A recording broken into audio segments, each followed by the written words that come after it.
Thanks for watching. Don't forget to like, comment, share and subscribe to. مجھے اس بات کی بہت خوشی ہے کہ ہماری عوام کے اندر جو ہے وہ شعور پیدا ہو رہا ہے. ان کو اچھے اور برے کی جو تمیز ہے اس میں فرق کرنے کا جو طریقہ ہے، کمپیریزن کرنا، وہ آ گیا ہے. آج میں جس موضوع پہ گفتگو بات کرنا چاہتا ہوں، یقیناً وہ بہت زیادہ اس پہ تبصرے، تجزیات پیش کیے جا رہے ہیں، لیکن میں اس کو اسلامک پوائنٹ آف ویو سے دیکھنا چاہتا ہوں کہ اسلام اس کے بارے میں کیا کہتا ہے. سیاست میرا مقصد نہیں، لیکن اسلام کیا کہتا ہے، اللہ اور اس کا رسول کیا کہتا ہے، قرآن کیا کہتا ہے، اس کے حوالہ سے میں چند ایک گزارشات پیش کرنا چاہتا ہوں. جو ہمارے حالیہ جو معاملات چل رہے ہیں، پچھلے دنوں میں ضمنی الیکشنز وغیرہ جو بھی معاملات ہوئے، ان کو میں یعنی کہ تھوڑا سا جو ہے نا اس نظر سے دیکھنا چاہتا ہوں.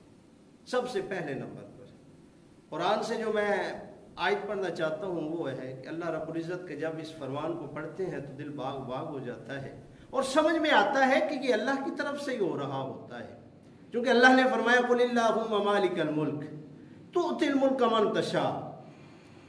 اللہ نے فرما دیا کہ میں جس سے چاہوں اسے ملک عطا فرما دوں، ٹھیک ہے جی، اور جس سے چاہوں ملک واپس لے لوں، بادشاہت عطا فرما دوں، دے دوں، واپس لے لوں. یہ کس کا فیصلہ ہے؟ اللہ کا فیصلہ ہے. اور اگلی بات ہی اس میں ارشاد فرما دی، ہمارا معاملہ جو ہے وہ سالو ہو گیا. یہ بھی بتا دیا کہ عزت اور ذلت کس کے پاس ہے. تنزع الملک ممن تشاء، ٹھیک ہے جی، یہ بات ہوگی وتعز من تشاء وتذل من تشاء بیدک الخیر. اللہ نے فرمایا کہ یہ معاملہ بھی میں نے اپنے ہاتھ میں رکھا ہوا ہے کہ جسے چاہوں میں عزت کا تاج پہنا دوں، جسے چاہوں ذلیل و رسوا کر دوں. یہ کس کی طرف سے ہے؟ یہ بھی اللہ کی طرف سے ہے. اب اگلی بات جو میں کرنا چاہتا ہوں، اللہ خالق کائنات نے قرآن میں یہ بھی بات بیان فرمائی ہے کہ تلک الایام نداولها بین الناس، کہ ہم یہ لوگوں کے درمیان دنوں کو بدلنے والے ہیں.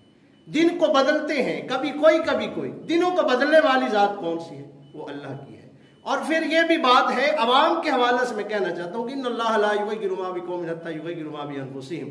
اللہ نے یہ فیصلہ فرما دیا ہے کہ جب تک قوم کو اپنی حالت بدلنے کا خود خیال نہیں آئے گا، اللہ بھی ان کی حالت کو نہیں بدلے گا.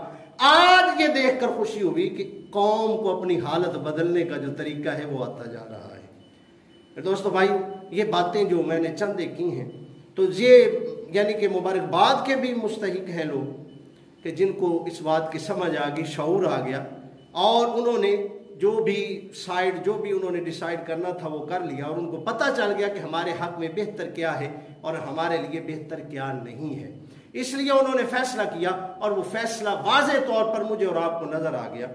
اور اس بات پر یعنی کہ جو جد و جہد اسٹرگل کرنے والے ہیں، کیونکہ یہ تو بات واضح ہے نا، کہا گیا کہ کنٹینیو اسٹرگل از کی ٹو سکسیس، یعنی کہ کامیابی کی کنجی جو ہے وہ کیا ہے؟ وہ ہمیشہ جد و جہد کرنا ہے، وہ اسٹرگل کرنا ہے، محنت کرنا ہے، محنت شاقہ کرنا ہے، جو کہ نظر آ رہی ہے کہ محنت کی گئی ہے، اور باقاعدہ طور پہ محنت کا جو ثمرہ ہے، جو پھل ہے، وہ بھی ملا اور واضح طور پر ملا. ٹھیک ہے جی. اور اب ایک بات اگر دیکھی جائے تو قرآن کا یہ بھی فیصلہ ہے کہ لیس للانسان الا ما سعی، کہ اللہ نے فرما دیا